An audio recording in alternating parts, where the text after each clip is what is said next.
Bonjour à toutes et à tous. Bienvenue dans ce nouveau webinaire organisé par l'ADEME et Cadre de Ville. Deuxième webinaire après celui organisé donc en juin dernier sur la planification bas carbone. Moi, je me présente, donc je suis Inès Edel Garcia, je suis journaliste au sein de la rédaction de Cadre de Ville et nous sommes aujourd'hui ensemble jusqu'à 10h30 pour une matinée consacrée au commun, une notion qui fait l'objet de plus en plus voilà, de réflexion, d'expérimentation. Et ce matin, donc, nous vous proposons une petite séance d'acculturation à ces communs, ces outils donc à la croisée des chemins entre écologie et démocratie participative qui sont effectivement en train de se frayer un chemin, notamment dans le champ de l'aménagement du territoire. Alors, un petit mot sur le déroulé de cette matinée. Euh, donc, euh, L'idée, voilà, c'est d'illustrer cette thématique des communs. Et donc, nous avons choisi de vous partager, en fait, ce matin, les premiers retours d'expérience du premier appel à communs lancé par l'ADEME au printemps 2021 et de vous présenter par la même occasion 3 des 20 communs lauréats de cette première édition. Je rappelle à tous les internautes qui nous suivent à distance que voilà, tout au long de la matinée, vous aurez l'occasion de poser des questions via le chat disponible sur le site de Cadre de Ville et que un temps de questions-réponses voilà, sera dédié à l'issue de cette matinée et donc les intervenants pourront y répondre. Mais donc, sans plus tarder, je vais tout de suite laisser la parole à Marine Declèves pour poser le cadre théorique en fait de cette réflexion.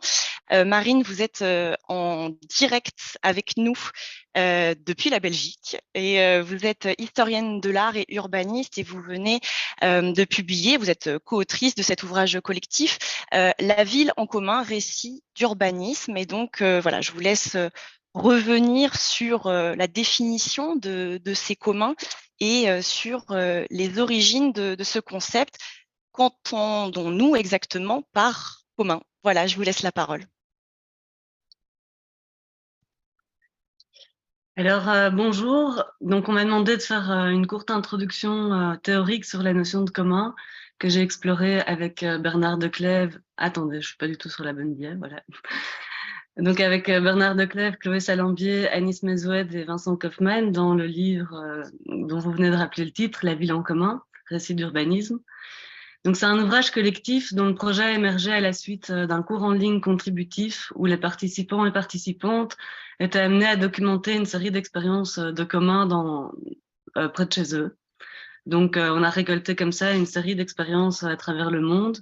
Et c'est un livre qui est construit en 3 parties. Donc, il y a une première partie théorique à la suite de laquelle on installe la controverse qui évoque l'enjeu des communs par rapport aux dérives néolibérales.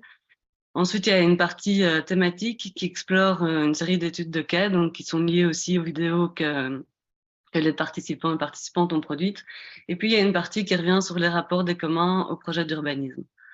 Donc, ce que l'on nomme aujourd'hui commun au pluriel, c'est une alliance, c'est l'alliance d'une ressource, d'une communauté et de règles de gouvernance.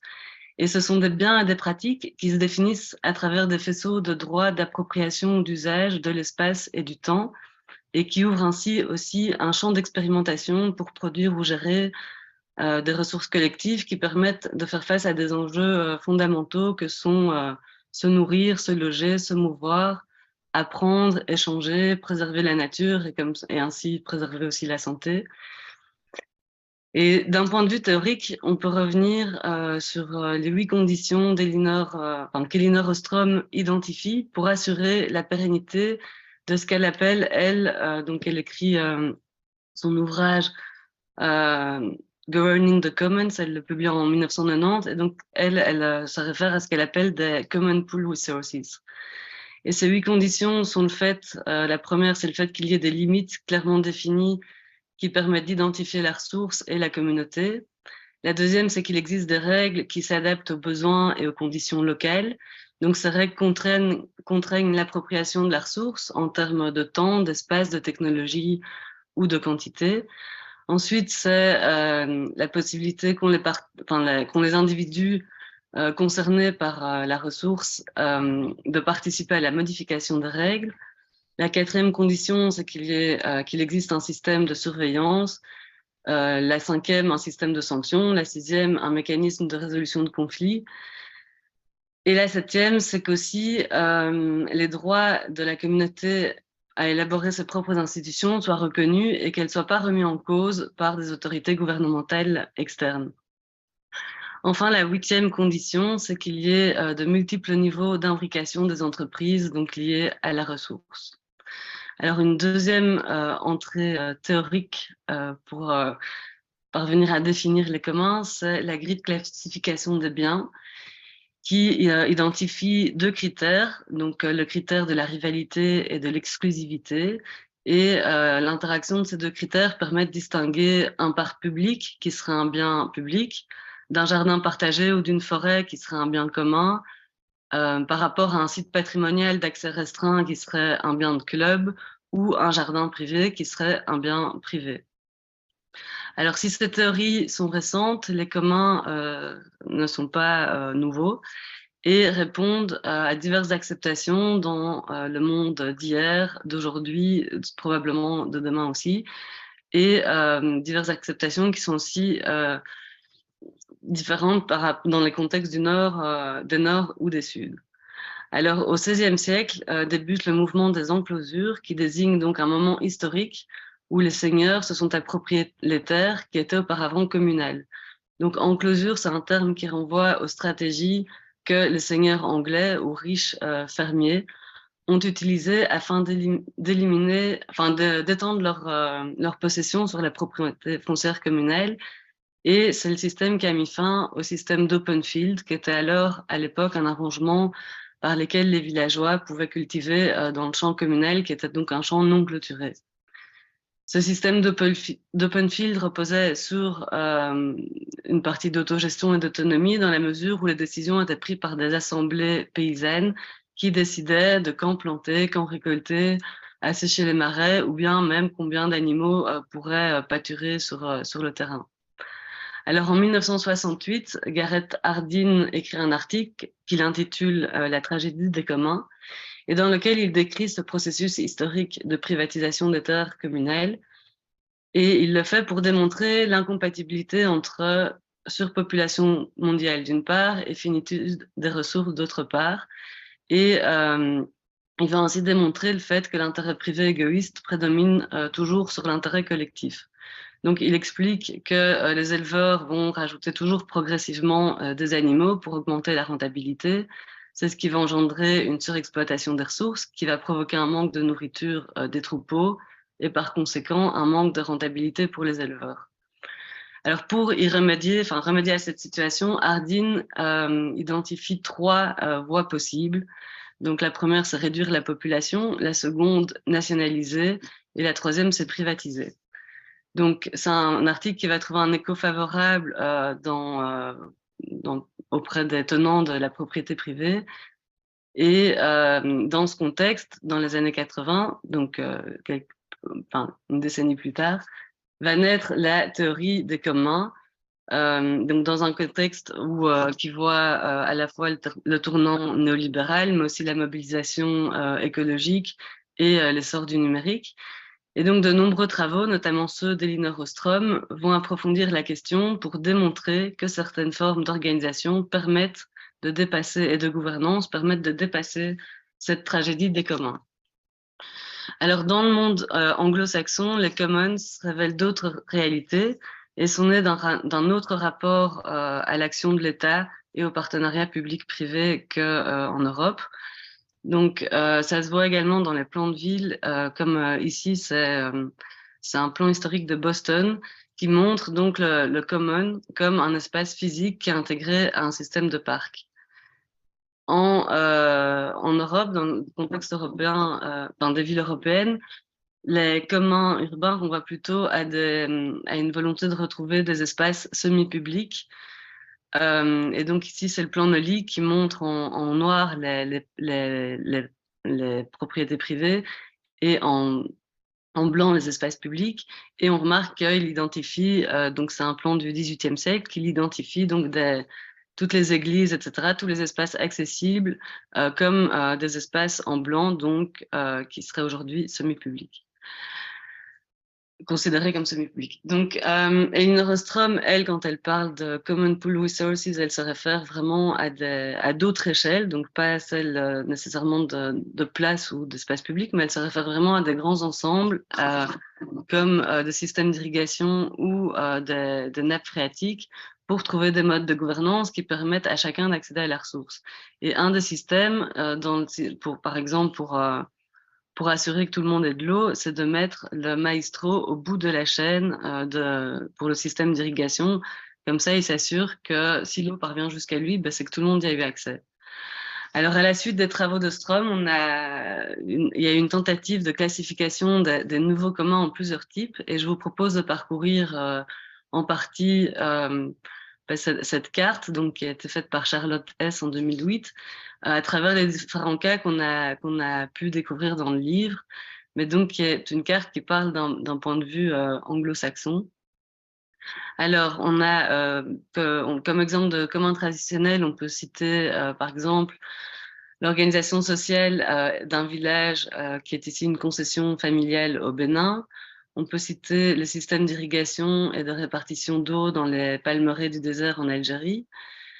Comme commun culturel, dans le livre, il y a tout un article sur Venise et sur la forcala de gondole à Venise, qui est un objet qui montre l'échelle spécifique d'œuvres artisanales qui s'intègrent dans un environnement bâti et une communauté de métiers que sont les gondoliers.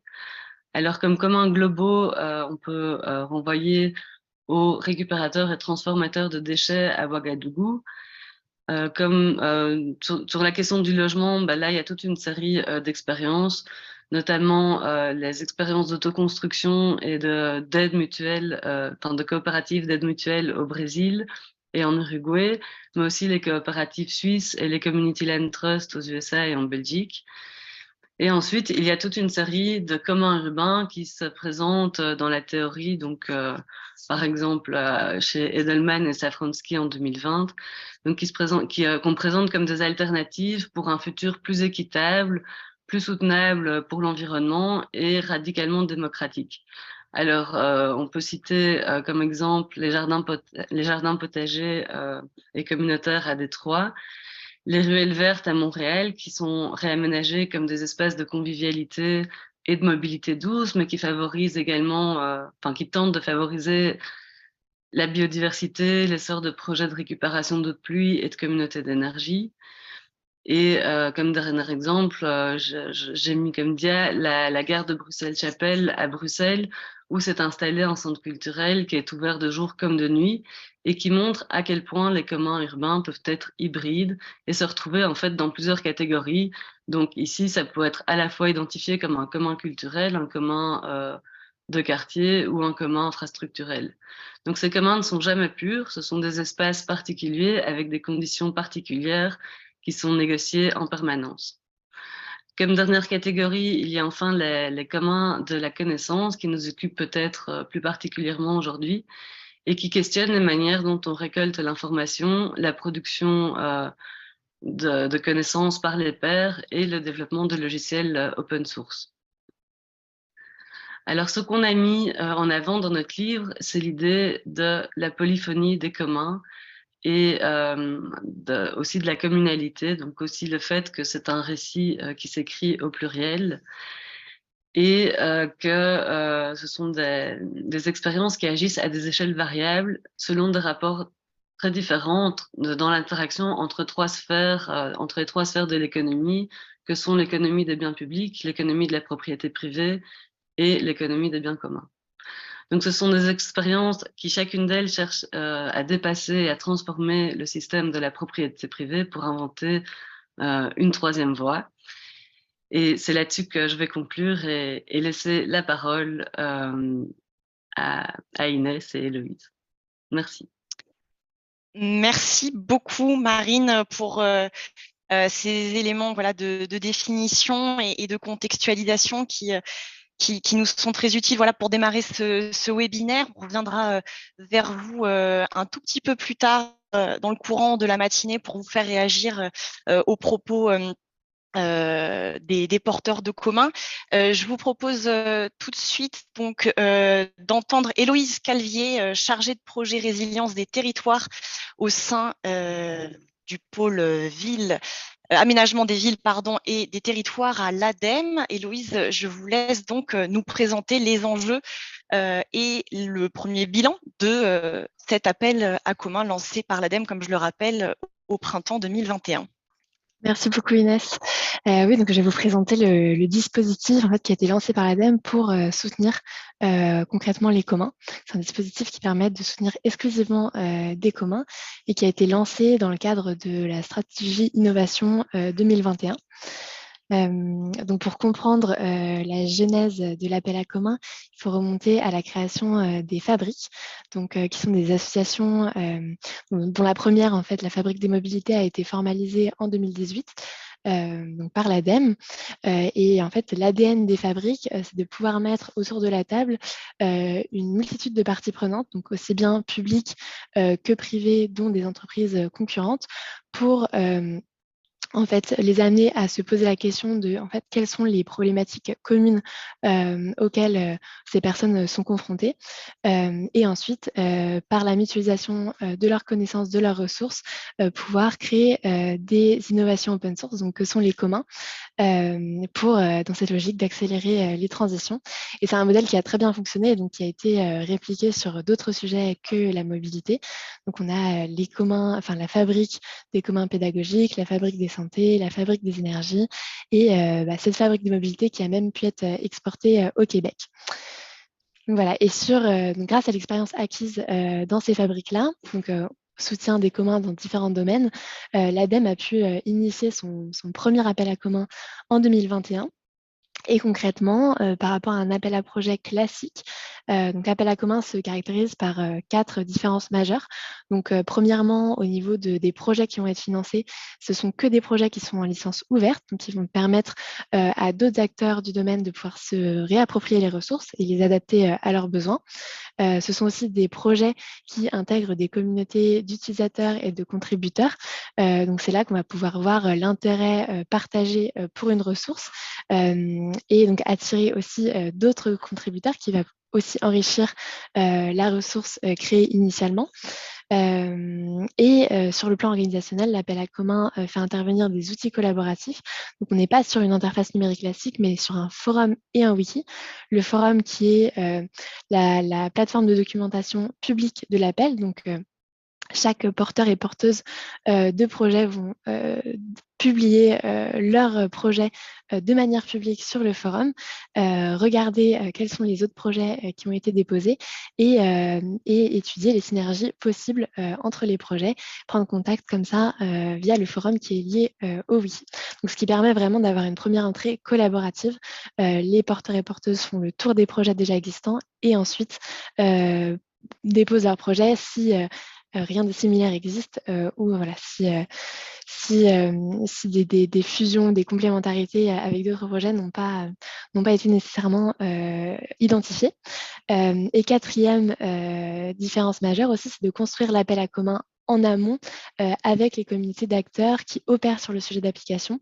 Et c'est en fait une suite d'ateliers qui consiste à faire remonter les besoins, identifier les problématiques sur le sujet d'application pour ensuite lancer l'appel sur ces problématiques précises et donc faire en sorte que l'appel réponde aux besoins partagés des comités d'acteurs qui opèrent sur le sujet. Donc, le sujet d'application de la première édition de l'appel à commun était la résilience des territoires. Et c'est vrai que c'est un sujet qui se prêtait particulièrement bien pour cet appel à commun, puisque c'est un sujet qui est systémique et donc qui fait intervenir un grand nombre d'interactions entre une grande variété de parties prenantes et donc qui nécessite de la coopération pour avancer ensemble. Et la coopération, c'est justement le propre des communs. Donc, les communs permettent d'organiser la coopération entre une grande diversité de parties prenantes. D'où l'intérêt de travailler sur des sujets systémiques. Et donc là, vous avez une SAT qui vous présente les défis qui ont été retenus par les communautés d'acteurs de la résilience en amont de l'appel. Et donc, ce sont les défis sur lesquels l'appel a été lancé. Donc, on en a 4 qui sont plutôt transversaux. Par exemple, accès à la connaissance ou mieux décider ensemble, donc là, plus sur la gouvernance. Et 5 autres qui sont davantage thématiques. Donc, on aura par exemple mobilité et alimentation. Et donc, pour rappel, pour être éligible à l'appel à commun, les porteurs et porteuses de projets se devaient d'adresser au moins l'un des défis que je viens de vous présenter. Donc en termes de retour d'expérience, on a donc l'ADEME a financé, donc là c'est le diagramme qui vous présente la proportion des communs qui sont financés selon les défis. Donc on peut voir que tous les défis ont été financés, avec néanmoins une part de financement un peu plus importante pour les défis mobilité, îlot de chaleur, urbanisme et circulaire. Et de ce constat est aussi arrivée l'ambition pour les prochaines éditions de s'associer avec des partenaires qui auraient des champs de compétences complémentaires à ceux de l'ADEME pour pouvoir financer de manière peut-être plus homogène les défis de la résilience et de la sobriété, puisque c'est un sujet qu'on intègre pour les prochaines éditions.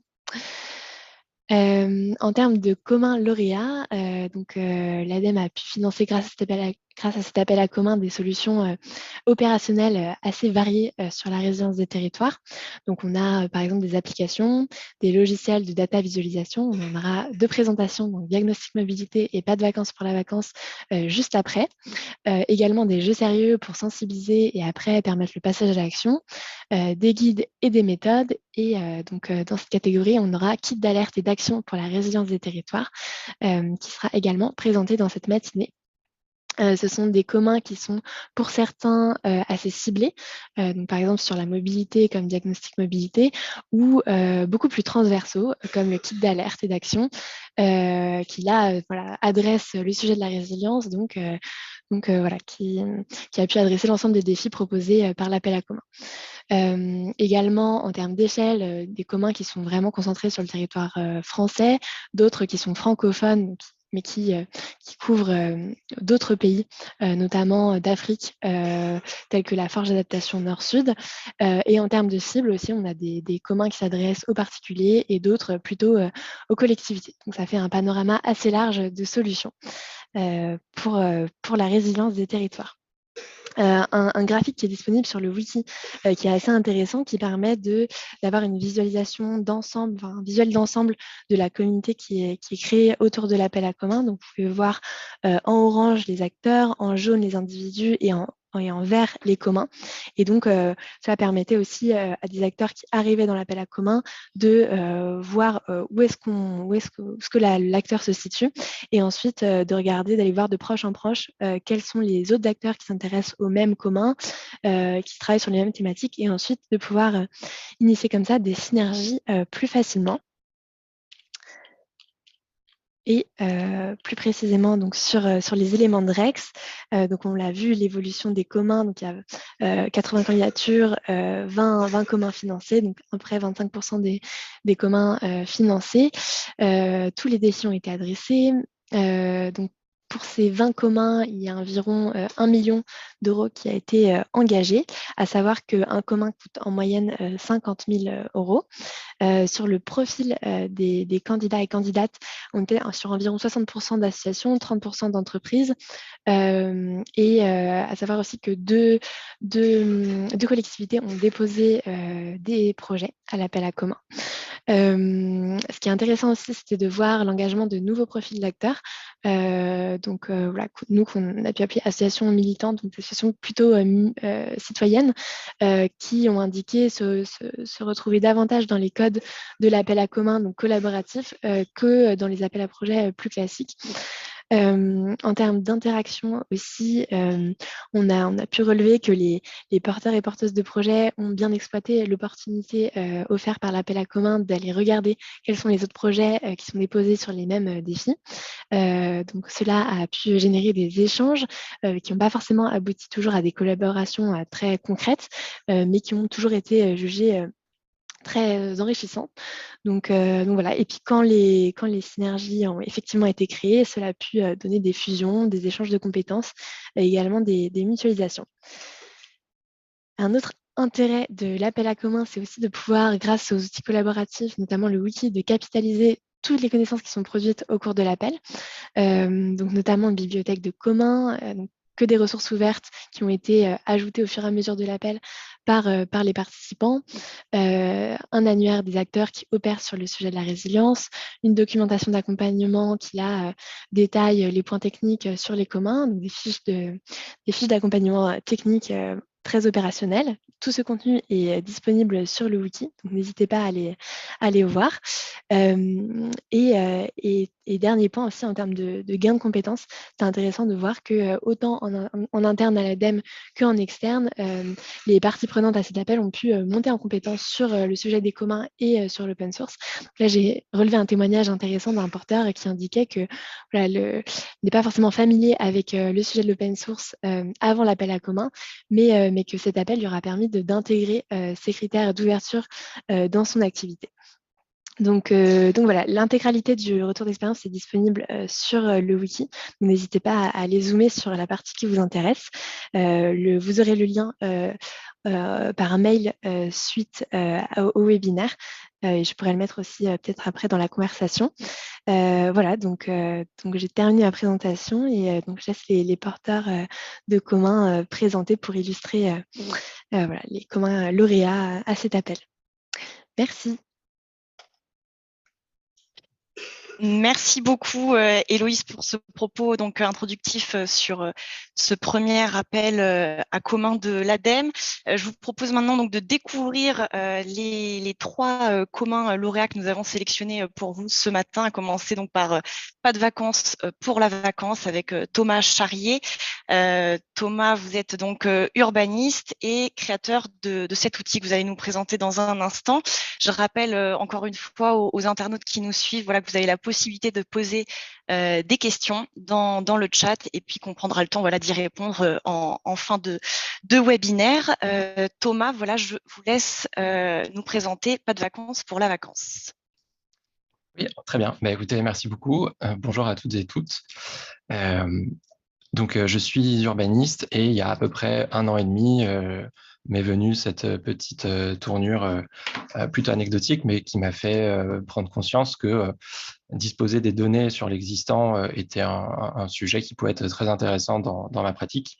Est arrivé en cours de route l'appel à commun résilience des territoires, et donc je me suis dit pourquoi pas tenter, en partant de pas grand-chose, hein, du nom du projet, de voir jusqu'où ça pouvait aller. Et puis voilà, l'histoire a montré que j'ai bien eu fait de participer à cette aventure.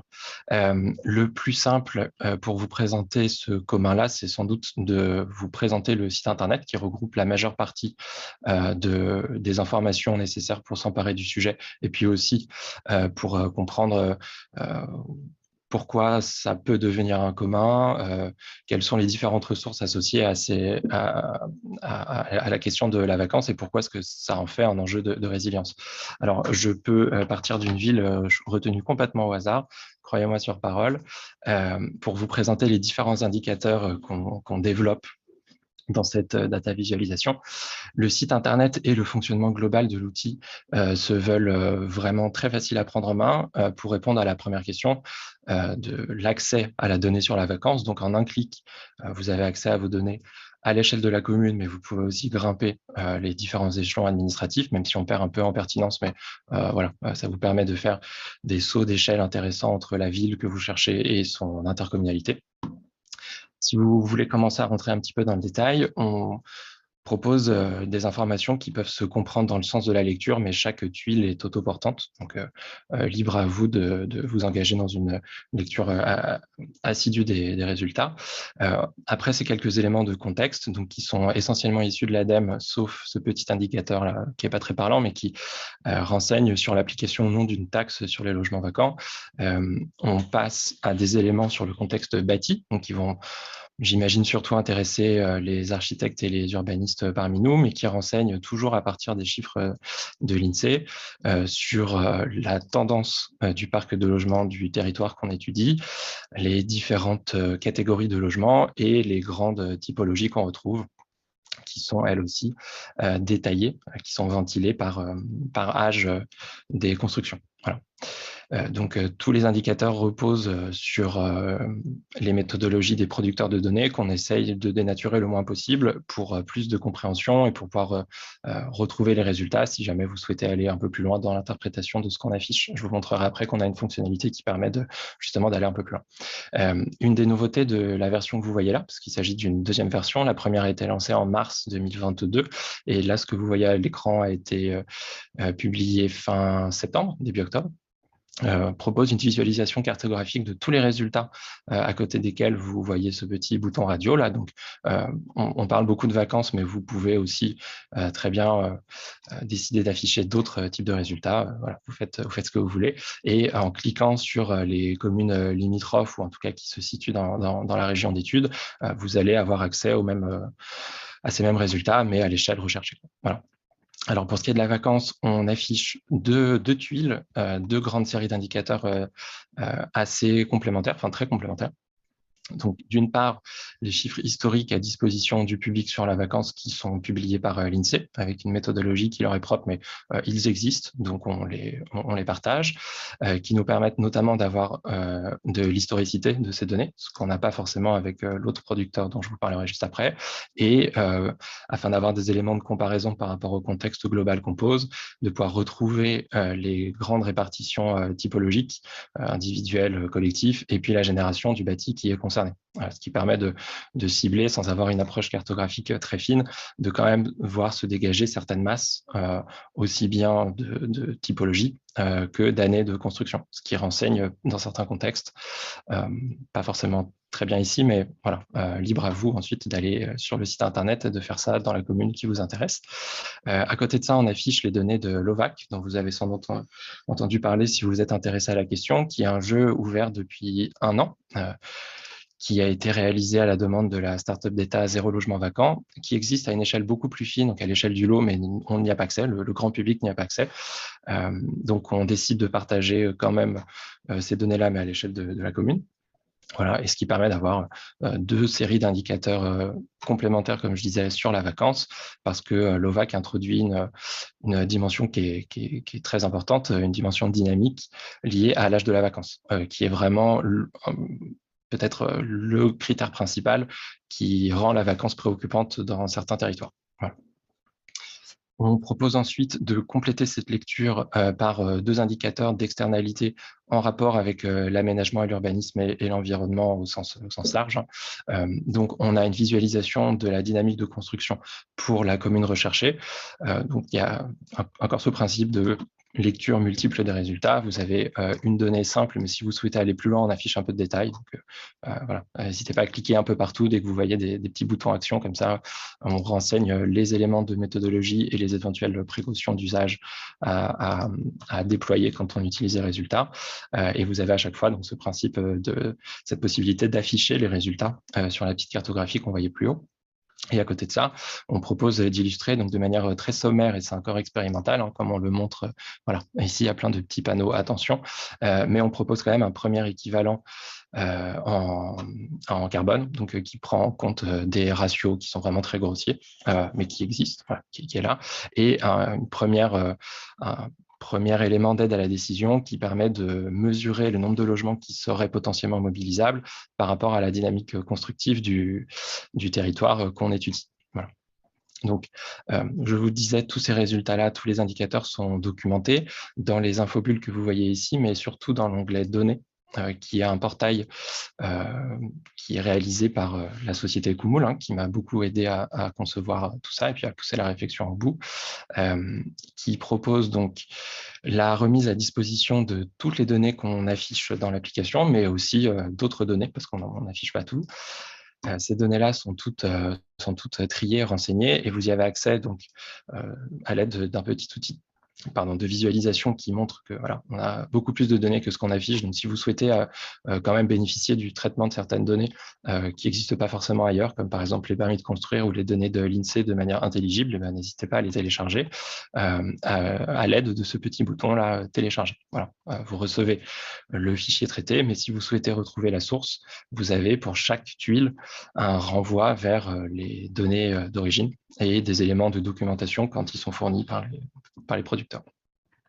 Les autres onglets peuvent vous intéresser, mais je ne vais pas les présenter dans le détail ici. Donc, on a un rappel de ce que c'est qu'un commun, enfin, de ce que c'est que le commun pas de vacances et des éléments sur la démarche qui fait notamment le lien entre vacances et résilience et territoire, et une fonctionnalité nouvelle qui évidemment ne marche pas pour la présentation, mais qui permet de comparer ces territoires.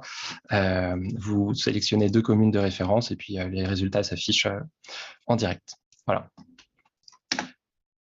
Merci beaucoup, Thomas, pour cette présentation donc, de Pas de vacances pour la vacance, un outil dont on vous invite à vous saisir voilà, en tant qu'utilisateur et contributeur aussi.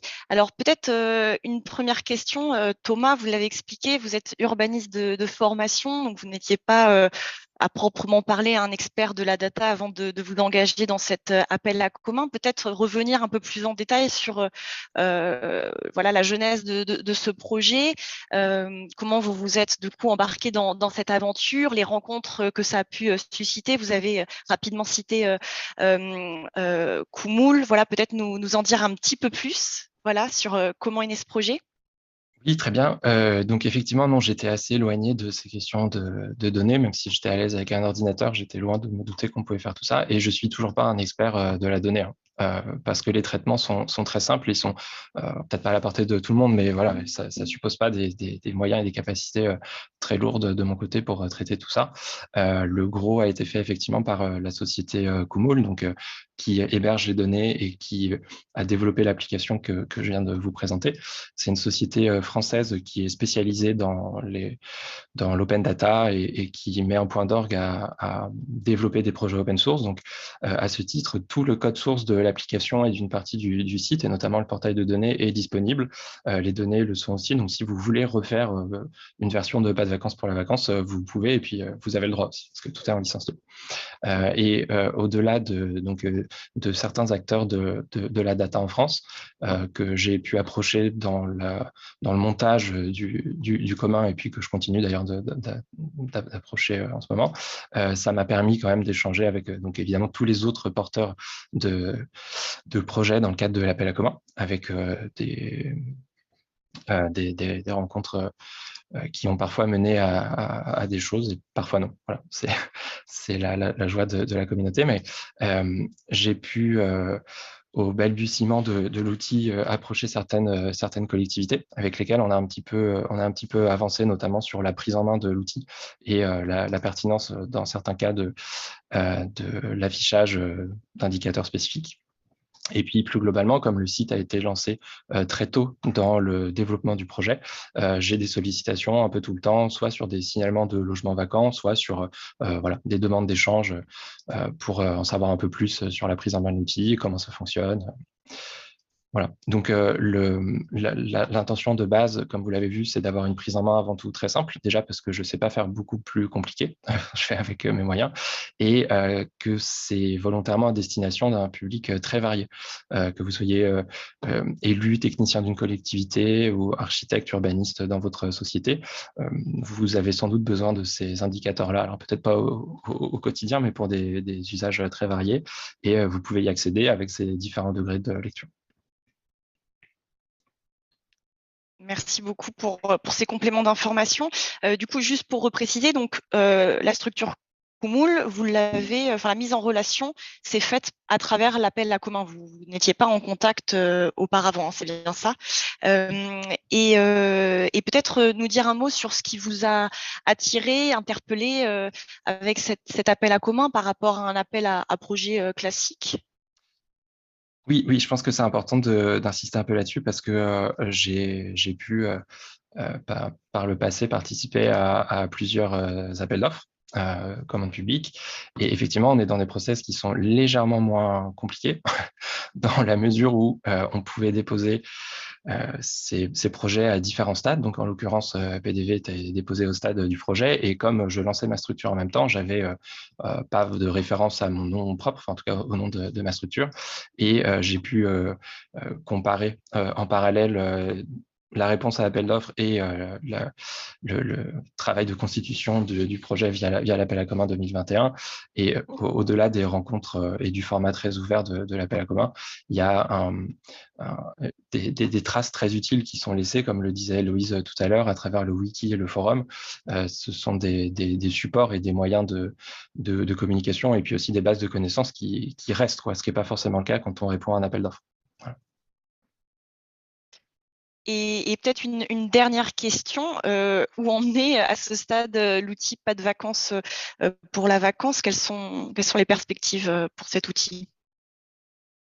Alors, c'est une excellente question. Donc, à cette heure, le rapport d'évaluation de cette première année d'accompagnement a été rendu la semaine dernière, à l'heure et sans charrette. C'était pas évident de mettre un terme à cette année d'accompagnement parce que le projet ne s'arrête pas en fait. Il continue de toute façon à vivre parce que le site internet est là et on va pas le fermer. Et l'ADEME renouvelle son soutien pour l'accompagnement technique notamment, donc le travail avec Kumool et le développement de quelques quelques modules le cas échéant pour l'année prochaine. Donc on continue à mettre à jour les données des différents producteurs que j'ai pas présentés, mais qui sont assez variés. Et on travaille à la mise en place d'un module très participatif qui permettra de signaler des logements qui sont présumés vacants. Voilà. Donc on fera une communication là-dessus, mais apparaîtra un onglet en haut dans la barre qui permettra en quelques clics, avec quelques champs renseignés, de faire remonter une alerte qu'on traitera nous de notre côté, et puis on se rapprochera ensuite des différents territoires pour constater la vacance et puis le cas échéant proposer des solutions. Merci beaucoup Thomas pour cette Merci présentation de Pas de vacances pour la vacance.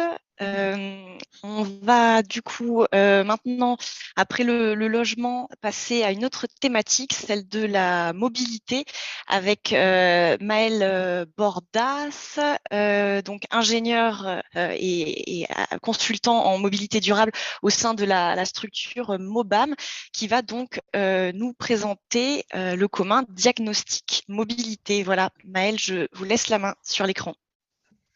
Merci Inès. Bonjour à toutes et à tous. Le contexte du commun diagnostic mobilité, c'est celui d'une mobilité qui est très dépendante du pétrole et par conséquent une mobilité très carbonée. Donc, je rappelle, c'est 30% des émissions de gaz à effet de serre en France qui sont dues au transport, dont la moitié pour la voiture particulière. C'est aussi une mobilité qui a des enjeux sociaux et économiques très forts. Donc voilà, l'objectif du commun diagnostic mobilité, c'est de pouvoir appuyer les territoires dans la construction d'une mobilité durable, qui soit donc décarbonée et pour toutes et tous. Concrètement, ce commun, ça consiste en une application web qui va se passer en 2 étapes. Une première étape où on peut sélectionner notre territoire d'étude, donc sélectionner les communes qui le composent. Et ensuite, on va pouvoir visualiser ce diagnostic, qui va être un diagnostic plutôt quantitatif, un outil support qui va rassembler plusieurs informations, un peu au même titre que Pas de vacances pour la vacance. L'idée, c'est de rassembler toutes les informations nécessaires pour bien comprendre le sujet et pour pouvoir ensuite mettre en place construire une stratégie. Donc là, ce que vous voyez ici, c'est une version de démonstration qui va être pour s'appliquer pour la métropole de Montpellier. Vous voyez, donc, il y a une première partie récapitulative un peu avec des chiffres clés, mais ce qui va nous intéresser, c'est surtout d'aller dans le détail. Et donc, l'outil s'organise en 3 sections. Une première section qui va nous permettre de décrire le territoire, donc comprendre comment la population habite ce territoire, quel est son profil, quelles sont les activités qui vont générer des déplacements. Une deuxième section sur l'offre de transport actuelle et une troisième sur les pratiques de déplacement.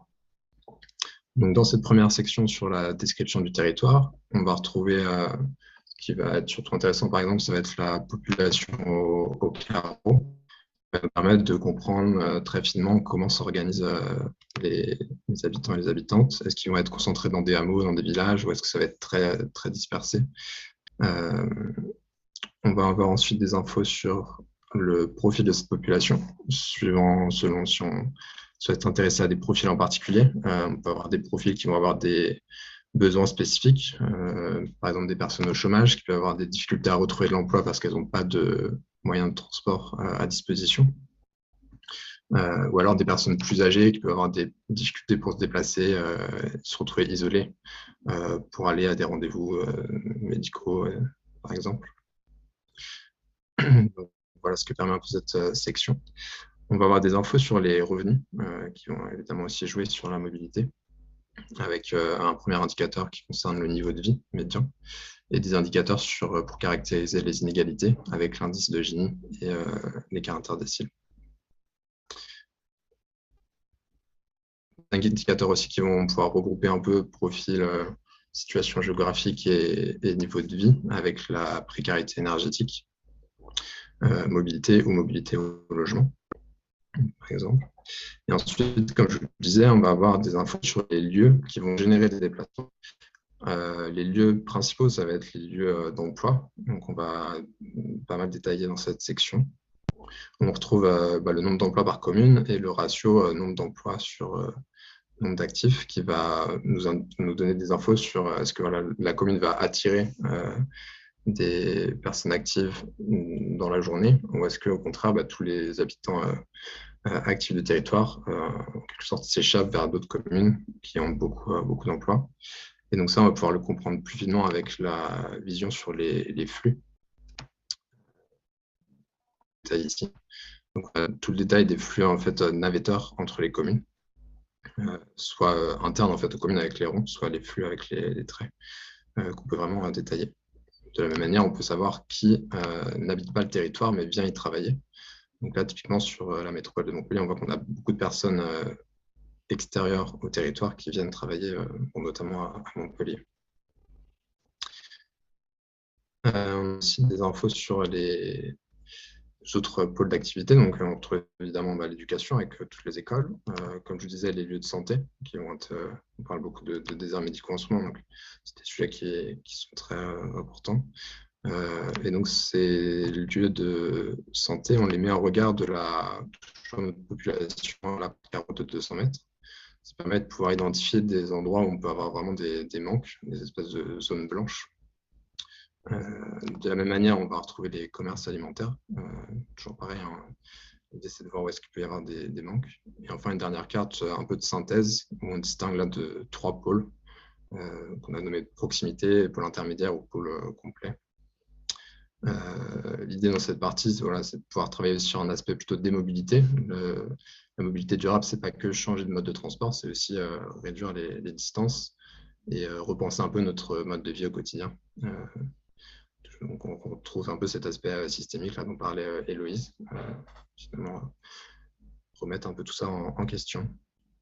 Voilà pour cette première section. Dans la deuxième section, offre de transport, on va retrouver pour le moment des infos sur le parc de véhicules, qui peut être intéressant lorsque on a des territoires qui veulent mettre en place une zone à faible émission. Ça permet de voir quelles populations peuvent être impactées aux alentours. Et des cartos sur les transports en commun, avec le détail des arrêts, toujours mis en regard de cette fameuse population en carreau. Encore une fois, mettre en lumière des zones où il peut y avoir des manques de transport. Donc cette version, qui est une version de démonstration, elle est toujours en construction. Donc c'est tout ce qu'on a pour le moment sur cette partie offre de transport, mais on voit d'ajouter des infos sur les infrastructures cyclables et également sur les points de covoiturage et les points de recharge électrique notamment, histoire d'avoir quelque chose de complet sur l'état des lieux actuels de l'offre de transport. Et enfin, là, on va aller plus dans le sujet des pratiques de déplacement. On va vraiment analyser quels sont les déplacements des personnes au quotidien, avec une analyse par mode et par motif, qui met bien en regard à chaque fois.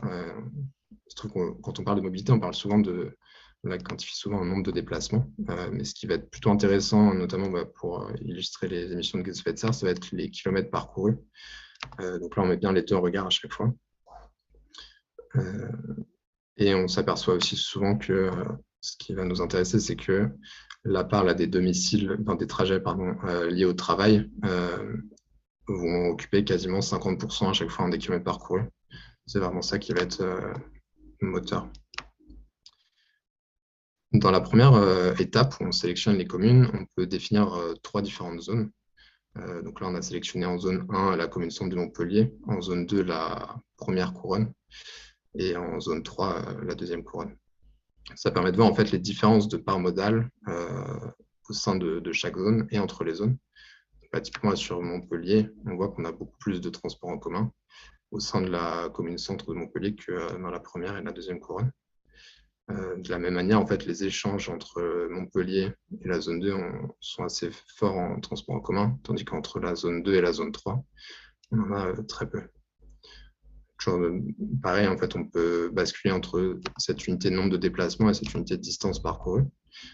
L'idée, ça va être de pouvoir mieux mettre le doigt sur ce qui va avoir de l'importance et d'identifier des leviers de report modal qui vont être plus significatifs.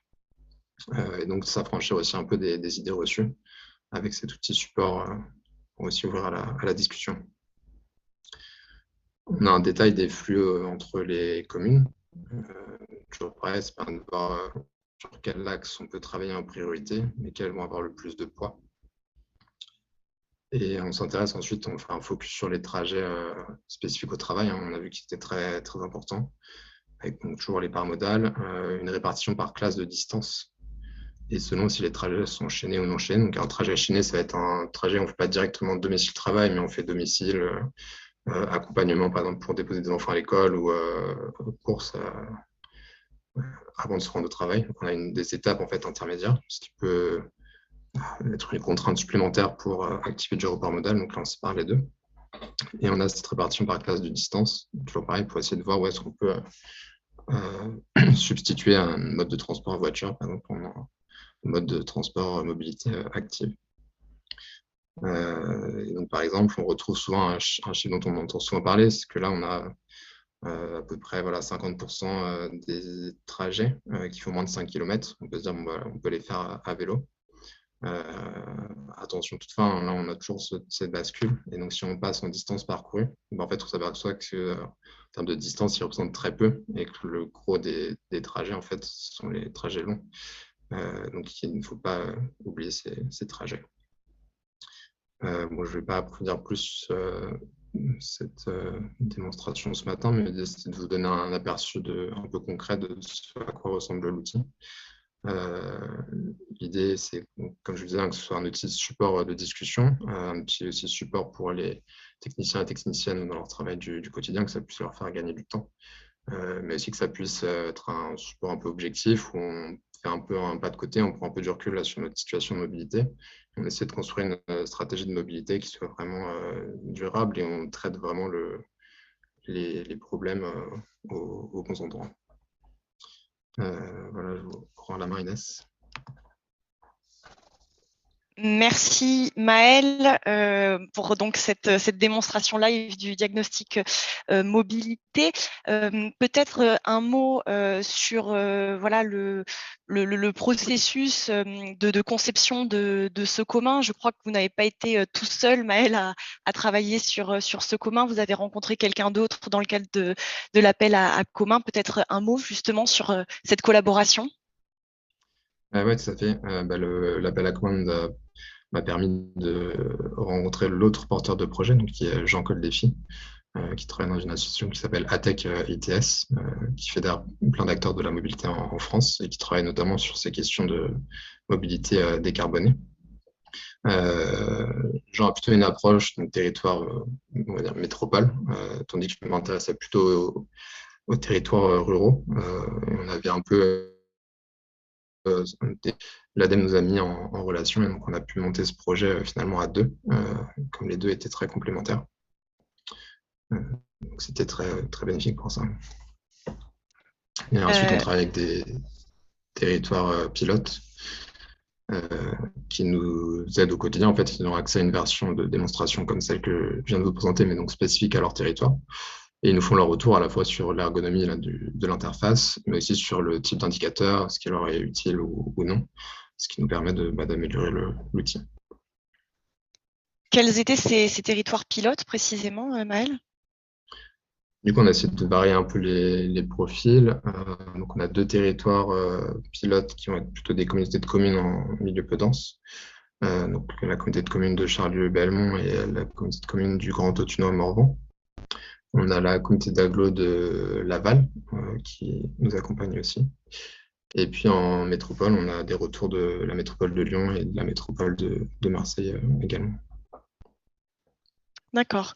Et quelles sont les sources sur lesquelles vous avez travaillé pour concevoir cet outil? Les sources, c'est des données, sont des données libres. Beaucoup qui viennent de l'INSEE, des données aussi de Transport Datagouv, qui va recenser donc toute l'offre de transport. Et ensuite, ça va être des données locales sur les enquêtes de déplacement. Alors, lorsque il n'y a pas d'enquête locale disponible, dans ce cas-là, on prend l'enquête nationale et donc après, il y a une modélisation qui est effectuée pour estimer les déplacements sur le territoire. Donc, l'idée, c'est vraiment que n'importe quel territoire en France puisse avoir accès à son diagnostic de manière très, très rapide et très simple. Et là, à ce stade, l'outil est presque finalisé. Il est complètement opérationnel, pas encore? Il n'est pas encore complètement opérationnel, on travaille encore dessus, d'où cette version un peu bêta là, de démonstration que je vous présente ce matin. Mais l'idée, c'est de pouvoir mettre en ligne cet outil d'ici février-mars pour qu'il soit vraiment opérationnel pour le grand public. Super. Merci beaucoup, Maël, pour cette présentation donc, du diagnostic mobilité. Encore une fois, voilà, si vous avez des questions à poser à Maël ou à Thomas, n'hésitez pas donc à adresser vos questions dans le chat. Et donc tout de suite, on va terminer donc ce tour d'horizon des 3 communs lauréats, alors 3 communs sur une vingtaine, bien entendu, avec Corentin Rillet du Shift Project. Alors là, on passe à un autre type de commun, un peu moins 100% numérique, 100% digital, vous allez le voir, et un peu moins monothématique comme on a pu le voir là avec Maël et Thomas. C'est un commun voilà, qui est sur du print et du web et qui est plus transversal. Héloïse en avait dit un mot en introduction. Donc voilà, je vais passer la main à Corentin pour le projet CART. Alors, bonjour à tous. Donc, je vais vous présenter en effet ce petit projet CART, kit d'alerte et d'action pour la résilience territoriale, qui a été financé dans le cadre de l'appel à commun. Un mot rapidement sur le chiffre qui a été à l'initiative de cet appel à commun et pour situer un peu la perspective qu'on a.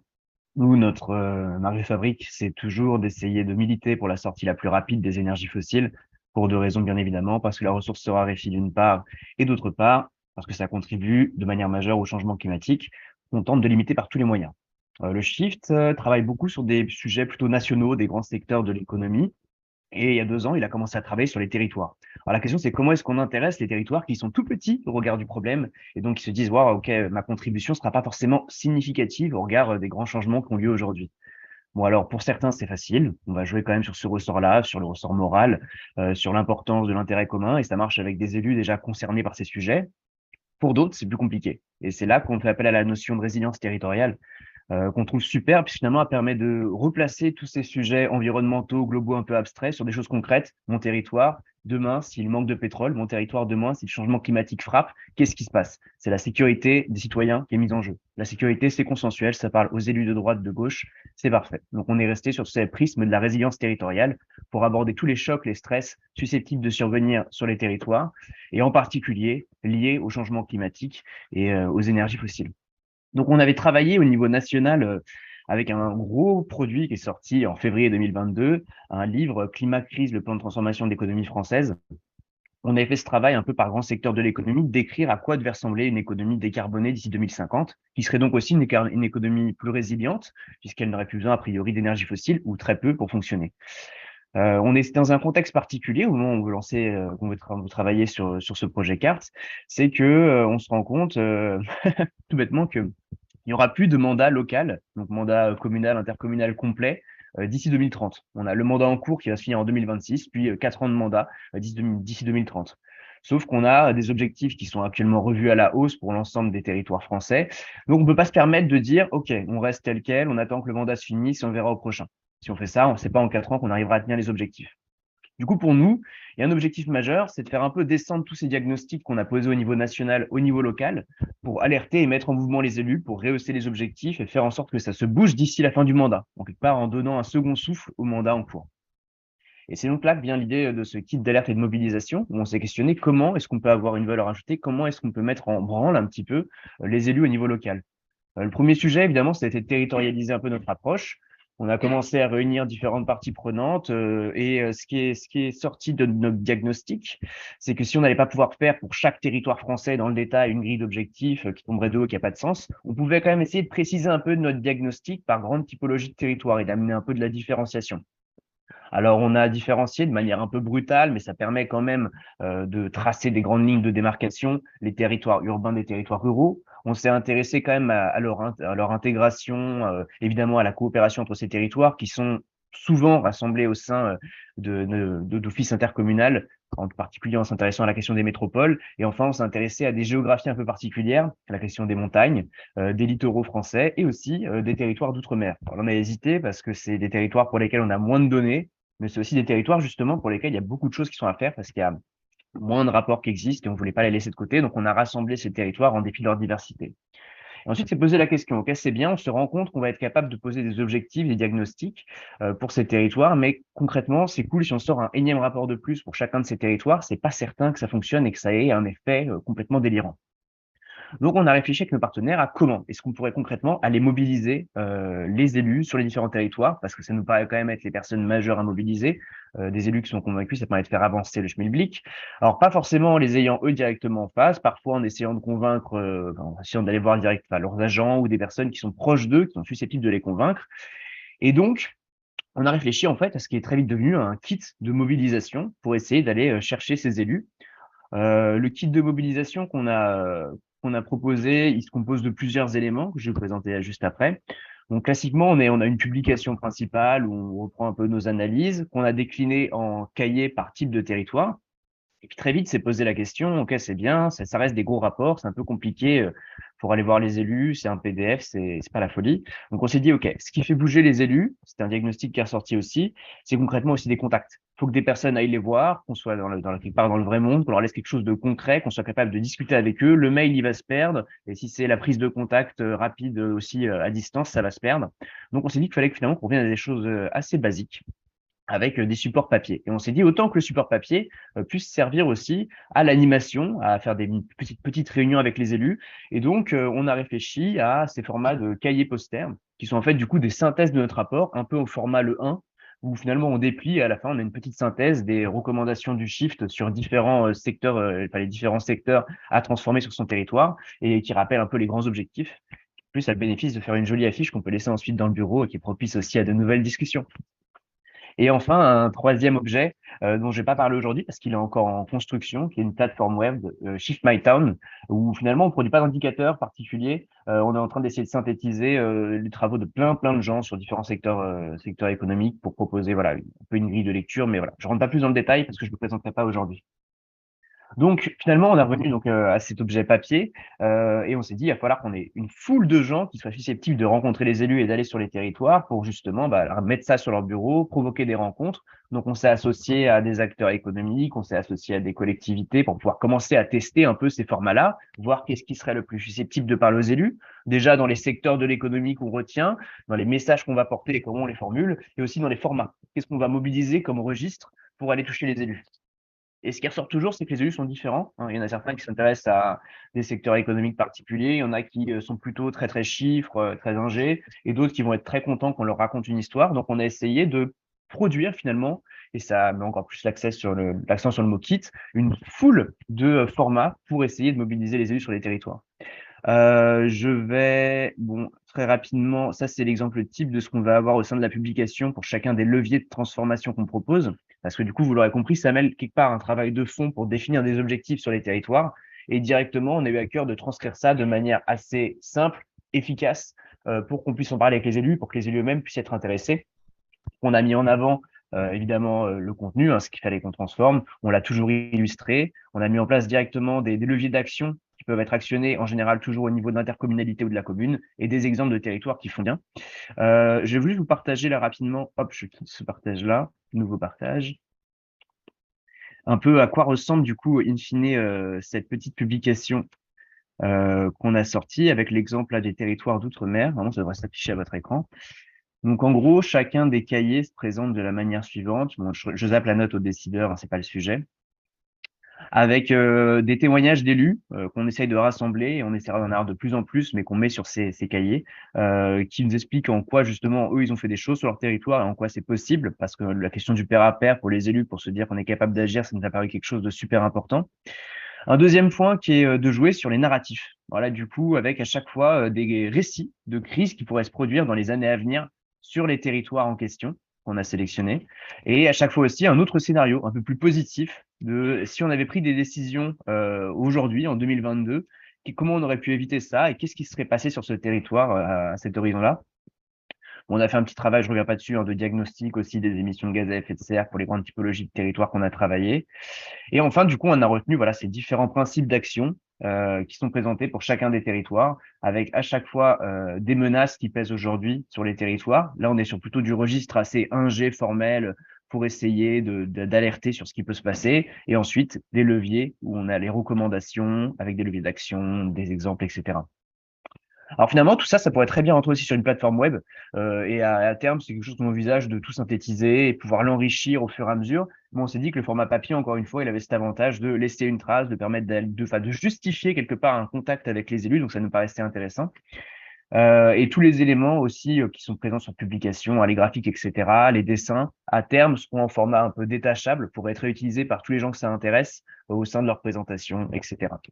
Et enfin, donc, il y a ces cahiers posters qui sont la version synthétique. Là, je vous montre un peu le pliage format 1, assez classique. Et ces grands cahiers posters qui sont du coup au format A1, qui récapitulent tous ces leviers de transformation et qui du coup sont susceptibles de permettre un peu de dialoguer avec un format qui change un peu du PowerPoint quand on va essayer d'aller voir les élus. Donc ça, c'était pour les grandes lignes. Je retourne sur mon petit PowerPoint.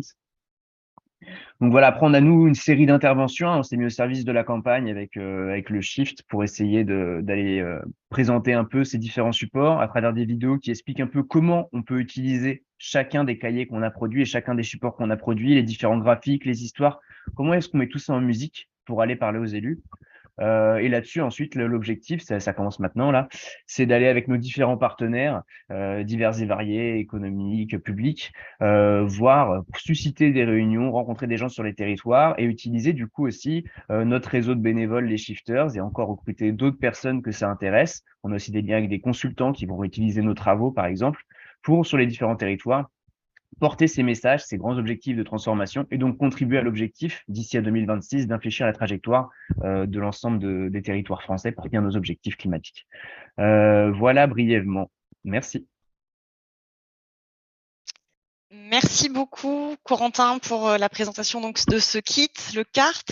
Peut-être une question au préalable. Le Shift Project n'a pas attendu l'appel à commun pour s'intéresser donc à la question de la résilience. Peut-être revenir plus précisément sur voilà la genèse de ce projet et puis sur la manière dont ça vous a permis ou pas d'évoluer dans vos process, dans vos méthodes de travail.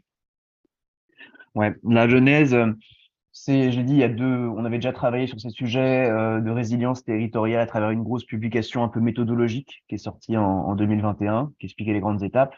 Moi, on s'est bien rendu compte que c'était un pavé de 200 pages qui arrivait pas sur le bureau des élus et qui changeait pas forcément la donne. Donc, c'était comment est-ce que on forme des contenus qui sont susceptibles de les intéresser et les plus efficaces. Et on est en rapport, une série de rapports, et l'appel à commun, il a eu plusieurs vertus. Déjà, c'est de nous permettre de rencontrer tout un tas d'acteurs qu'on n'avait pas forcément identifiés, y compris des acteurs qui sont directement au contact, mais dans des formats justement où ils sont contraints d'essayer d'animer, de faire vivre quelque chose, en particulier des consultants ou des associatifs divers et variés, qui ont du coup enrichi de leur expérience nos différents contenus, nos différentes approches. Ça nous a aussi fait nous poser des questions qu'on se pose jamais. Au Shift, on est une association d'intérêt général. Du coup, en général, de toute façon, tous nos contenus sont en accès disponible, en accès libre. Ok, super, mais ça reste des PDF, c'est pas forcément facile pour se les approprier, pour récupérer les éléments. Alors que là, du coup, ça nous a forcé à travailler. Si on veut que les gens s'en emparent, qu'ils les récupèrent pour leur propre présentation, pour aller voir les élus, il va falloir que nos contenus, quelque part, soient tous disponibles de manière, bon, évidemment de manière libre, mais aussi de manière détachée un petit peu. Je parlais des différents graphiques, des éléments d'analyse, des dessins, tout ce qu'on a produit dans le cadre de cette campagne. Comment est-ce qu'on peut les mettre en open source quelque part pour faciliter l'appropriation, éviter par exemple les copier-coller de PDF dégoûtants, à plein de choses comme ça. Donc enrichi là-dessus, nouveaux partenaires. Et aujourd'hui, c'est super important parce que on l'a dit, c'est quand même une campagne qui va reposer sur des rencontres beaucoup physiques. Donc on va avoir plein de personnes qui sont susceptibles de porter ça sur les territoires et avec qui on pouvait se mettre en contact pour aller chercher des élus qu'on n'a pas forcément dans les réseaux du Shift aujourd'hui. Et peut-être une même question que celle que j'ai adressée à Maëlle tout à l'heure. Avec quel territoire pilote, s'il en est, vous avez travaillé pour concevoir cet outil? Justement, il y avait différents Si vous niveaux. pouvez en citer quelques-uns. Ouais, on a été sur les questions des montagnes, on a été des territoires que d'une part on jugeait en général pionniers, qui nous intéressaient pour la partie même diagnostic et levier d'action. Si on prend l'exemple des territoires de montagne, on travaillait avec Métabier, dans les Outre-mer avec BMAO, dans les villes, on a travaillé un peu avec Roubaix aussi. Donc des territoires qui, pas forcément sont exemplaires sur tous les plans, mais avaient certains points sur lesquels ils nous intéressaient. Là, c'était pour la partie comment est-ce qu'eux, ils avaient fait, ils avaient convaincu leurs collègues. Donc, quelle était la bonne manière aussi d'en parler, a priori, une manière qui est susceptible de porter. Et après, il y a la partie tester vraiment le format, la manière de présenter, le fait que les contenus parlent aux gens. Et là, on a eu plein de retours, j'ai plus en tête, mais l'idée, c'est qu'on a essayé de faire quelques présentations par Mons et par Vaud dans plein de collectivités. Et on a pris les retours dans une phase un peu amont sur la manière d'améliorer, la manière de présenter, la manière de, ne serait-ce que de formuler les recommandations. Parce qu'il y a aussi cet enjeu-là, c'est qu'on s'adresse à des élus qui sont pas forcément convaincus. Et si notre recommandation commence par quelque chose qui peut les crisper, on est sûr que ça ne marchera pas a priori. Donc il y avait tout ce côté formulation sur lequel on a pas mal travaillé avec les territoires. Donc, on l'a bien compris, il y a une double cible, si je puis dire, dans votre commun, à la fois donc le livrable papier qui s'adresse vraiment aux collectifs, aux citoyens, aux associations, et puis les posters que vous nous avez montrés qui s'adressent là plus aux élus. Et donc, la plateforme numérique sur laquelle vous travaillez sera disponible quand, à peu près, vous savez? Vous pouvez nous dire? On espère à la rentrée 2023, enfin début 2023. Ça dépend de plein de choses, mais voilà, on y travaille. Super. Bon, vous nous tiendrez informés en temps et en heure. Merci beaucoup, en tout cas, Corentin, pour cette troisième présentation. Merci aussi à Maëlle et à Thomas qui nous ont présenté tout à l'heure aussi leur commun. Là, je m'adresse à nouveau à Marine, Marine Declèves, qu'on a entendue en ouverture. J'aurais aimé vous faire réagir aux propos qu'on vient d'entendre, Marine. Qu'est-ce que tout cela vous inspire déjà, et quel parallèle vous pouvez faire avec les études de cas, les expérimentations que vous avez suivies, sur lesquelles vous avez travaillé, notamment dans le cadre de l'ouvrage que vous nous avez présenté en introduction un peu plus tôt? Oui, évidemment, nous, dans le cadre de l'ouvrage, ça a été une dynamique très différente. Ici, on a des communs, on a deux communs qui sont en tout cas des outils numériques purs, et puis un commun, comme vous l'avez présenté, qui est beaucoup plus transversal. Donc nous, la dynamique du livre, c'était vraiment de partir d'expériences spatiales qui étaient déjà à l'œuvre et portées par des collectifs sur le territoire. Et donc, c'était aussi dans une perspective de recherche, donc d'identifier en fait comment se construisent ces communs et comment ils s'ancrent dans la ville. Donc évidemment, ça a donné lieu à toutes sortes d'études de pratiques plus liées à l'urbanisme temporaire, au potager urbain, à l'habitat participatif. Mais malgré tout, dans la troisième partie du livre, donc qui questionne le rapport des communs au projet, à la dynamique de projet d'urbanisme, il y a quand même toute la question qui émerge des exemples, tous des exemples de dispositifs de participation et de mise en dialogue des associations, des pouvoirs publics et d'acteurs privés, et qui en fait font appel à des outils numériques, mais qui ne sont pas là a priori. Moi, c'est un peu la question que j'ai. Enfin, c'est un peu la question qui me vient à l'esprit ici en entendant les 3 expériences de commun, c'est que il y a ces outils numériques, dans quelle mesure est-ce qu'on peut les considérer comme des communs a priori si les besoins et les usages ne sont pas identifiés par une communauté? Et si elles le sont, ben, comment se constitue cette communauté? Comment est-ce que elle est elle-même met en interaction ben, à la fois des associations, des pouvoirs publics et des entreprises privées, enfin le marché privé. Je pense que dans le 3e exemple, c'était quelque chose qui ressortait fort et qui du coup, enfin, en tout cas, évoque un peu cette question du commun des communs. Évidemment, avec l'approche plus transversale, c'est peut-être plus évident de voir le lien. Mais dans la question des logiciels open source, c'est quelque chose quand même qui émerge aussi. Parce que, comme je l'ai dit là, en conclusion de la présentation théorique, si on imagine que les communs, c'est des reconfigurations permanentes, et donc nous, on était aussi sur l'idée de récit pour ça, pour montrer que ces communs, ils sont jamais, quelque part, il y a le temps du commun, et c'est pas, les expériences ne restent pas nécessairement des communs, elles peuvent après vivre leur vie. En fait, cette question de la reconfiguration, elle se pose aussi pour les logiciels open source, dans la mesure où peut-être que l'idée n'est pas que quelqu'un s'empare du code et refasse le même outil, mais que quelqu'un puisse contribuer et comprenne le langage. Enfin, c'est un enjeu fondamental, même pour reprendre un code, comprenne le langage qui est parlé pour participer à l'outil et apporter une pierre à l'édifice. Et je pense que quand on voit l'exemple de Wikipédia, par exemple, qui est quand même un gros exemple de commun numérique, ben, l'idée, c'est de pousser à la contribution et pas nécessairement de reproduire la même chose. Voilà, ben, ça c'est un peu ce qui me venait. D'accord. Marine, je pensais notamment l'exemple que vous nous avez montré en introduction quand vous énumériez les différents types de communs qu'on peut rencontrer. Il y en avait un qui était un commun de la connaissance, que vous avez présenté comme commun de la connaissance, qui relève donc d'une expérience à Bruxelles, enfin en Belgique, je crois, sur un fleuve. Est-ce que vous pouvez nous en dire 2 mots peut-être, parce que peut-être que c'est l'expérience qui se rapproche le plus de ce qu'on a entendu ce matin. Ouais, alors là, c'était en fait donc c'était pas un fleuve, c'est une rivière, c'est la rivière qui traverse Bruxelles et qui a été canalisée, enfin, et recouverte, et qui en fait traverse les 3 régions, donc qui arrive de Wallonie, qui passe par la Flandre, Bruxelles et de nouveau la Flandre.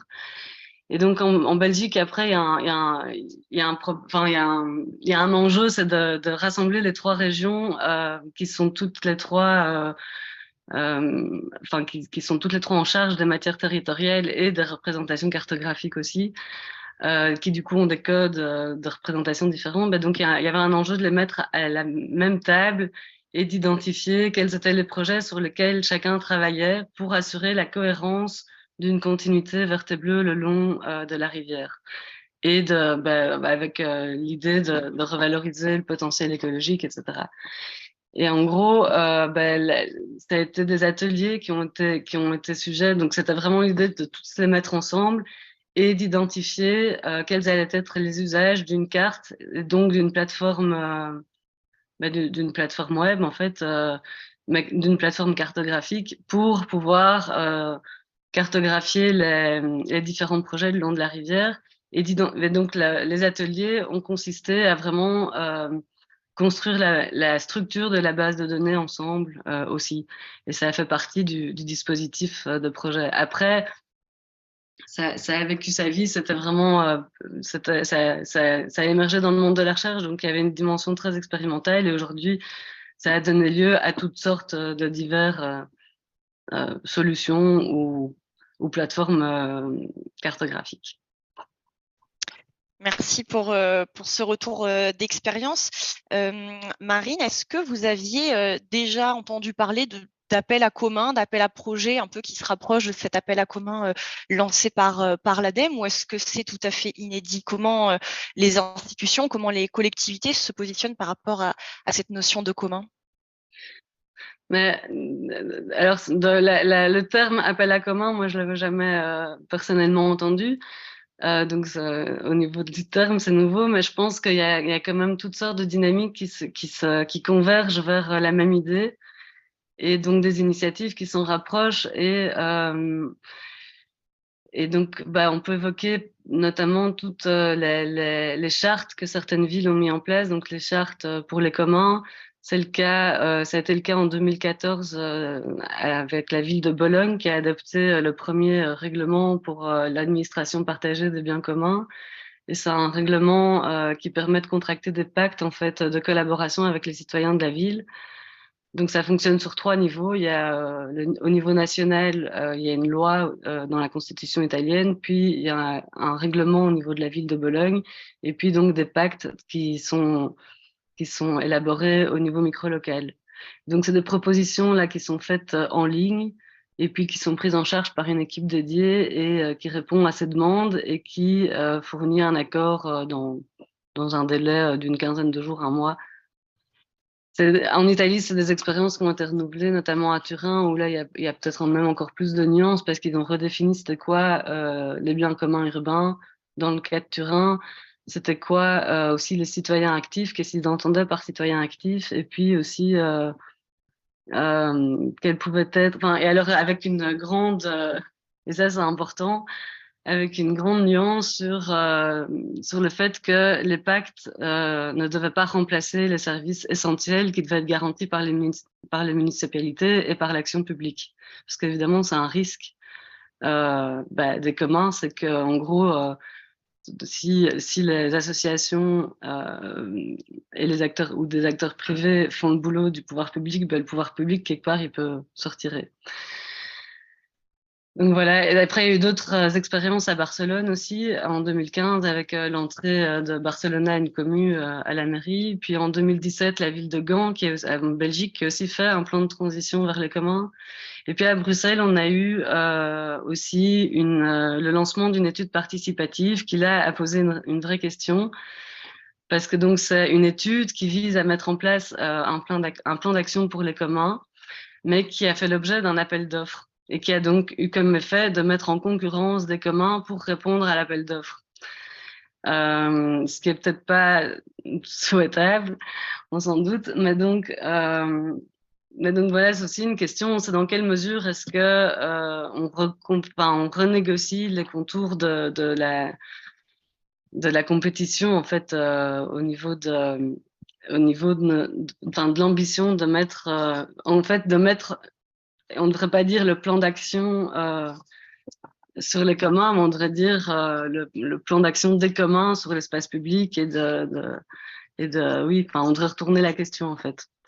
Mais voilà, donc pas d'appel à commun, mais d'autres expériences qui à mon avis s'en rapprochent. Aussi au niveau de festivals et de ce genre de choses qui essayent, nous on avait eu un festival de jardin qui essayait aussi de mettre à l'œuvre des expériences, des concepts expérimentaux pour réaménager les parcs en créant des coalitions d'acteurs. Et ça, je crois que c'est aussi une dimension importante que peut-être pourrait être utile pour le prochain appel à commun, c'est de favoriser des coalitions d'acteurs qui travaillent sur des thématiques différentes, mais qui pourraient se retrouver en fait à investir le même espace ou le même espace numérique. Merci beaucoup, Marine, pour tes réactions à chaud. Avant de passer la parole à Daniela Sana, donc responsable du pôle aménagement des villes et des territoires de l'ADEME, on va prendre quelques questions. Je pense que vous avez lancé la discussion, Marine. Alors, donc, j'avais une question de Gabriel, je pense à destination de Corentin. Est-ce que ce kit est utilisable par les entreprises? Alors, Tout à fait en théorie, c'est-à-dire c'est du Creative Commons, donc je peux les récupérer tant que c'est pas dans le cadre d'une démarche appropriative commerciale. Non, mais c'est-à-dire qu'évidemment, en fait, notre but c'est que ça soit diffusé, donc que vous preniez les présentations en gardant justement, en mettant en évidence la contribution de l'appel à commun et le côté commun de la chose pour que les personnes auprès de qui vous intervenez puissent eux-mêmes se les réapproprier. Bien sûr. Et je veux dire, comme tous les rapports aussi du Shift qui sortent en général, l'idée c'est bien qu'ils soient diffusés. Donc c'est un des leviers de diffusion. Donc a priori, tout à fait. Une autre question, est-ce qu'on peut rappeler la définition du logement vacant par l'INSEE? Ça, c'est une question qui s'adresse à Thomas. Je vois qu'on rentre dans le vif du sujet. La vacance aurait effectivement plusieurs définitions, d'autant plus que maintenant on a différents producteurs qui sont accessibles par tout le monde, donc c'est important de revenir là-dessus. Dans ce que je présente des chiffres de l'INSEE, on parle de la vacance déjà sur l'ensemble du parc de logements, ce que fait pas l'OVAC, qui distingue spécifiquement les logements vacants privés. Donc ça exclut le logement social. Bon, c'est pas là que se concentre la majorité de la vacance. Mais pour le faire très rapidement, lors du recensement de l'INSEE, les inspecteurs et inspectrices de l'INSEE vont aux adresses à recenser et constatent le cas échéant de la vacance, avec les boîtes aux lettres qui seraient pleines, des volets fermés, voilà, des indices, quoi. Et ensuite, c'est recoupé avec certaines données des impôts. Voilà. Donc, c'est pour ça aussi qu'on trouve des écarts parfois importants entre ce que propose l'OVAC et ce que propose l'INSEE. Une autre question qui s'adresse là à l'ensemble des porteurs de commun, de Sabine. Au-delà de l'appel à commun, quels sont les modèles économiques des projets pour leur développement futur? Qui veut se lancer? Qui veut répondre? Moi, je peux me lancer.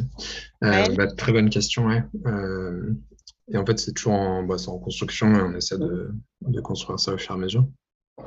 Là, une piste, par exemple, pour diagnostic mobilité, ce sera d'avoir une version, on va dire, un peu premium, où du coup, il y a une possibilité d'adhérer pour avoir accès à cette version premium et du coup, de pouvoir aussi définir un peu plus le cahier des charges et comme ça, permettre d'avoir des financements pour permettre la maintenance du site, la mise à jour des données, l'évolution des fonctionnalités.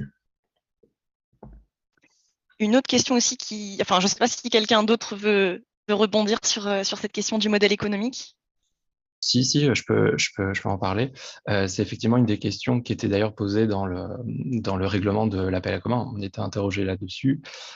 Pour ma part, faire émerger un business model sur le site et la démarche globale, ça s'est révélé être assez compliqué parce que le projet émergeait et qu'il fallait tout faire avancer en même temps, notamment sur l'idée est pas de mettre l'accès au site derrière un accès payant. Donc, tout ce que vous avez vu restera libre et accessible, ce qui restreint quand même assez fortement les possibilités de monétiser l'utilisation de l'outil.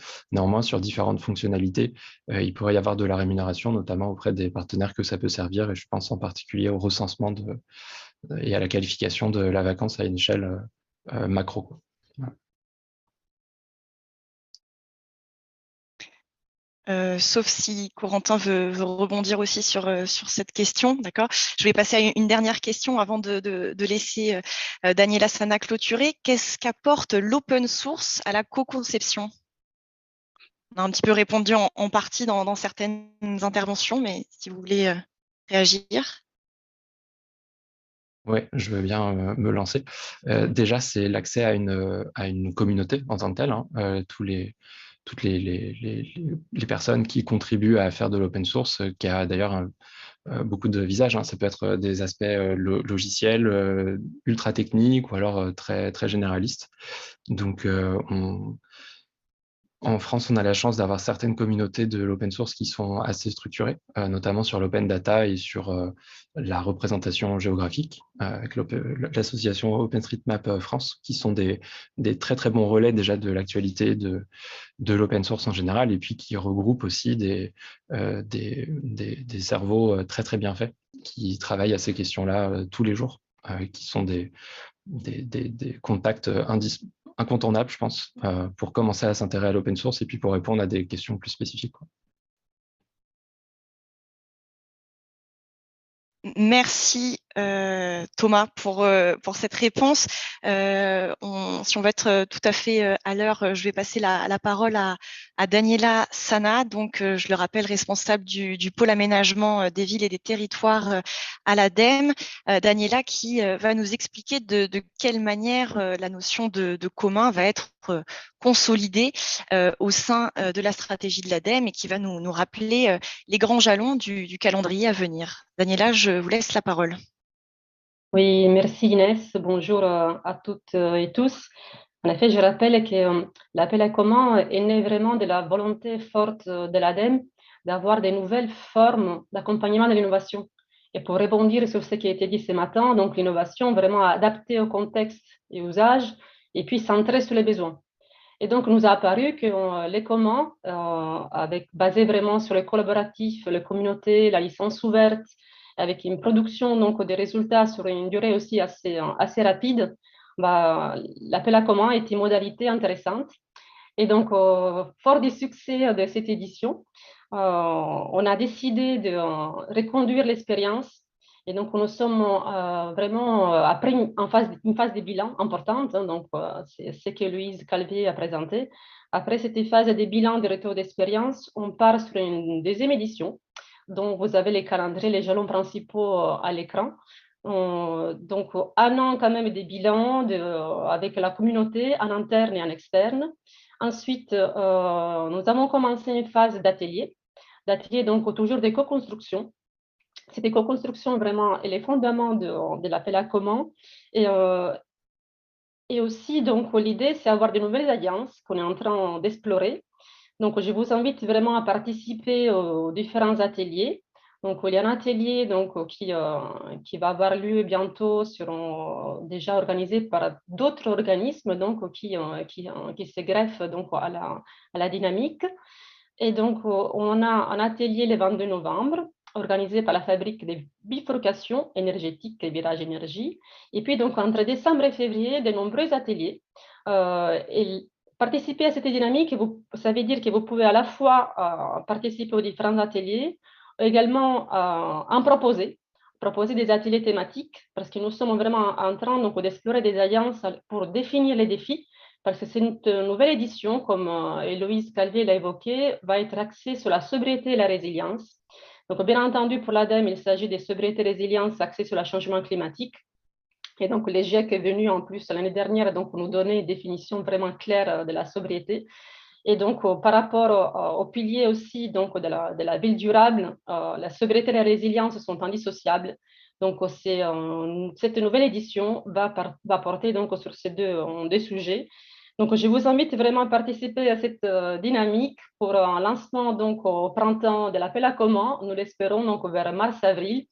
Donc, participez et contactez Louise Calvier. Donc, vous avez ses coordonnées à l'écran pour essayer de proposer des ateliers, voire participer donc, aux ateliers qui sont en cours de montage. Merci beaucoup, Daniela. Peut-être un mot, je ne sais pas si vous êtes autorisée à en parler, sur les partenaires, les agences publiques avec lesquelles vous allez coporter ce deuxième appel à commun. Est-ce qu'on peut en parler ? Oui, les discussions sont en cours, mais ce n'est pas encore tout à fait formalisé, mais nous avons donc plusieurs contacts, notamment avec l'Agence nationale de cohésion des territoires, avec l'IGN également, avec l'ANRU. Donc, en fait, ces alliances peuvent être de plusieurs natures. Donc, il y a des alliances plutôt sur la partie vraiment identification des défis. Également sur la partie financière et sur l'expertise, car en retour d'expérience de la première édition, c'est en effet que les termes résilience, il est polysémique. Et on a eu des propositions très intéressantes qui étaient un peu en dehors du scope des missions de l'ADEME, mais d'autant intéressantes également. Et donc, l'idée, ça serait avoir des coportages, voire des cofinancements ou des financements purs d'autres organismes pour des communs qui seraient un peu, on va dire, à côté par rapport aux missions qui sont les cœurs de l'ADEME. Merci encore une fois, Daniela. Et donc, si vous êtes intéressé, voilà, notez bien le contact d'Héloïse Calvier pour vous inscrire à certains de ces ateliers thématiques ou pour en proposer d'autres. Merci donc à vous toutes et tous qui avez donc participé, aussi bien côté intervenant que côté participant. Vous étiez près de 340 à vous être inscrits. Donc, on est vraiment très contents. Le replay de ce webinaire sera disponible dès ce midi. On vous enverra un lien avec également les slides des PowerPoint qui ont été présentés ce matin, avec donc toutes les références, toutes les dates, si vous avez oublié de les noter, si vous n'avez pas eu le temps de les noter. Et on peut d'ores et déjà vous annoncer le prochain webinaire sur lequel travaille Cadre de Ville et l'ADEME. Il aura lieu donc le 10 janvier 2023 et sera consacré à la thématique santé et urbanisme. Et on espère vous y voir aussi connectés, aussi nombreux que pour ce webinaire de ce matin. Voilà, il ne me reste plus qu'à vous souhaiter une excellente journée et vous dire à bientôt. Au revoir. Merci, au revoir. Merci, au Merci revoir. beaucoup, Inès. Au revoir. Au revoir. Au revoir.